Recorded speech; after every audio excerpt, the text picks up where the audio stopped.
Hello, Mrs. Miller's back again for chapter 15 of The Wonderful Wizard of Oz. Now, at the end of chapter 14, Dorothy had taken something from the cabinet. Do you remember what it was? Yeah, she took it because it was pretty. And what turned out to be something that was just pretty turned out to be a great magical element. She controlled the winged monkeys, and they took her to the Emerald City. Now, in chapter 15, the discovery of Oz the Terrible. The four travelers walked up to the great gate of the Emerald City and rang the bell. After ringing several times, it was opened by the same guardian of the gate that had met them before. "What, are you back again?" he asked in surprise. "Do you not see us?" answered the Scarecrow. "But I thought you had gone to visit the Wicked Witch of the West." "We did visit her," said the Scarecrow. "And she let you go again?" asked the man in wonder. "She could not help it, for she is melted," explained the Scarecrow. "Melted? Well, that is good news indeed," said the man. "Who melted her?" "It was Dorothy," the lion said gravely. "Good gracious," exclaimed the man, and he bowed very low indeed before her. Then he led them into his little room and locked the spectacles from the great box on their eyes, just as he had done before. Afterward, they passed on through the gate into the Emerald City, and when the people heard from the guardian of the gate that they had melted the Wicked Witch of the West, they all gathered around the travelers and followed them in a great crowd to the Palace of Oz. The soldier with the green whiskers was still on guard before the door, but he let them all in at once, and they were again met by the beautiful green girl, who showed each of them to their old rooms at once, so they might rest until the great Oz was ready to receive them.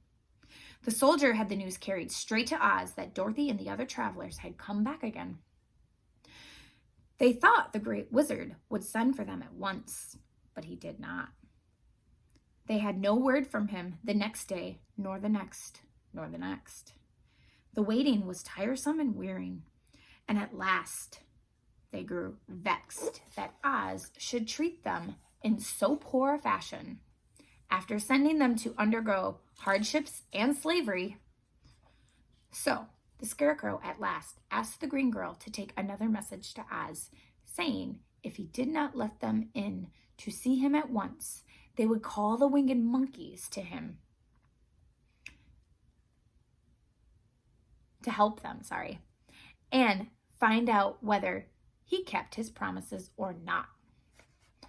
When the wizard was given this message, he was so frightened that he sent word for them to come to the throne room at 4 minutes after 9 o'clock the next morning. He had once met the winged monkeys in the land of the West, and he did not wish to meet them again.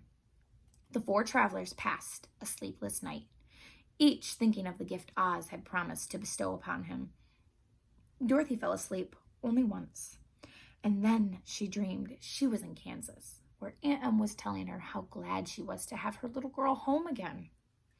Promptly at 9 o'clock the next morning, the green-whiskered soldier came to them, and 4 minutes later, they were all went into the throne room of the great Oz.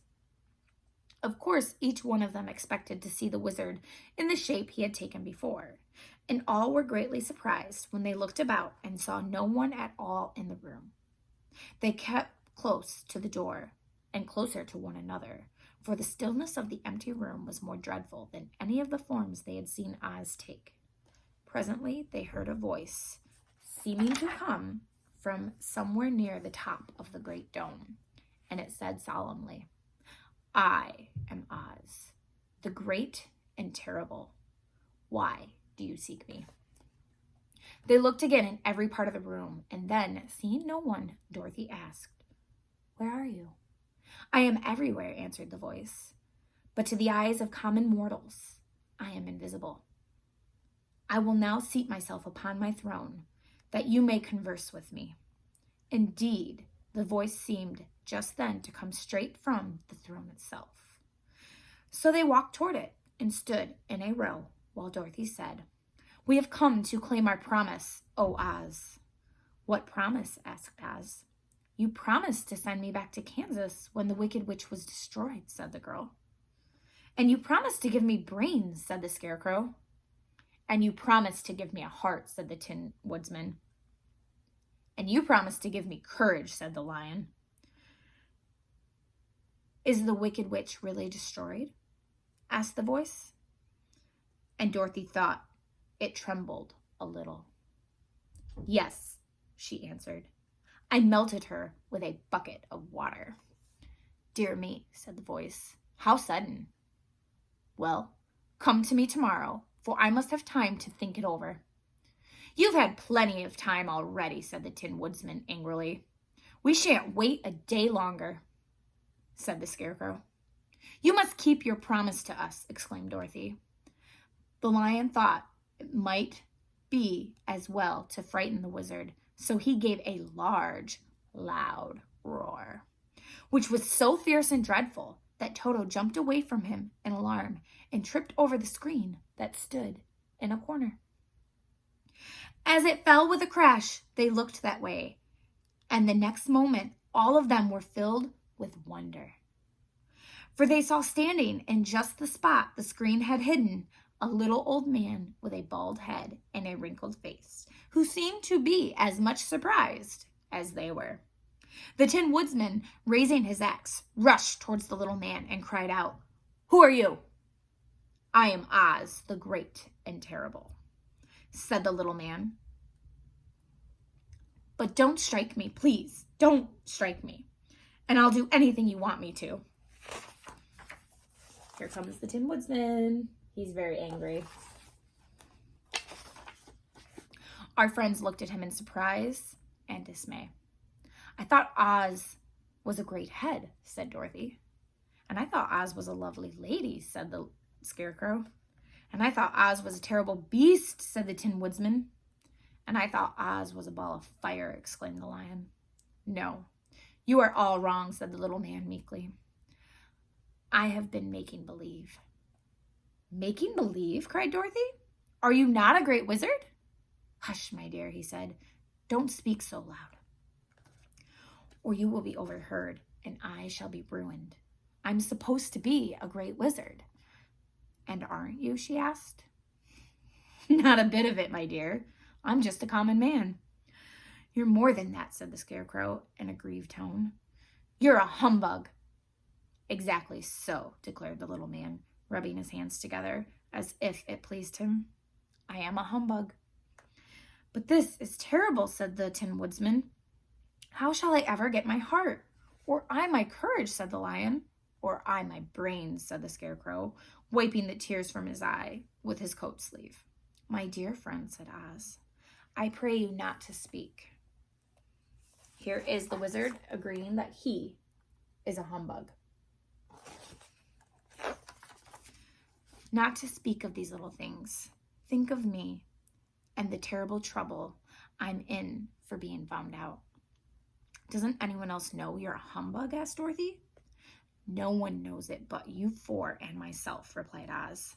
I have fooled everyone so long that I thought I should never be found out. It was a great mistake, my ever letting you into the throne room. Usually I will not even see my subjects, and so they believe I am something terrible. But I don't understand, said Dorothy in a bewilderment. How was it that you appeared to me as a great head? That is one of my tricks, answered Oz. Step this way, please, and I will tell you all about it. He led the way to a small chamber in the rear of the throne room, and they all followed him. He pointed to one corner in which lay the great head, made out of many thicknesses of paper, and with a carefully painted face. This I hung from the ceiling by a wire, said Oz. I stood behind the screen and pulled a thread to make the eyes move and the mouth open. But how about the voice? She inquired. Oh, I am a ventriloquist, said the little man, and I can throw the sound of my voice wherever I wish, so that you thought it was coming out of the head. Here are the other things I used to deceive you. He showed the Scarecrow the dress and the mask he had worn when he seemed to be the lovely lady, and the Tin Woodman saw that his terrible beast was nothing but a lot of skins sewn together with slats to keep their sides out. As for the ball of fire, the false wizard had hung that also from the ceiling. It was really a ball of cotton, but when oil was poured upon it, The ball burned fiercely. Really, said the Scarecrow, you ought to be ashamed of yourself for being such a humbug. I certainly am, answered the little man sorrowfully.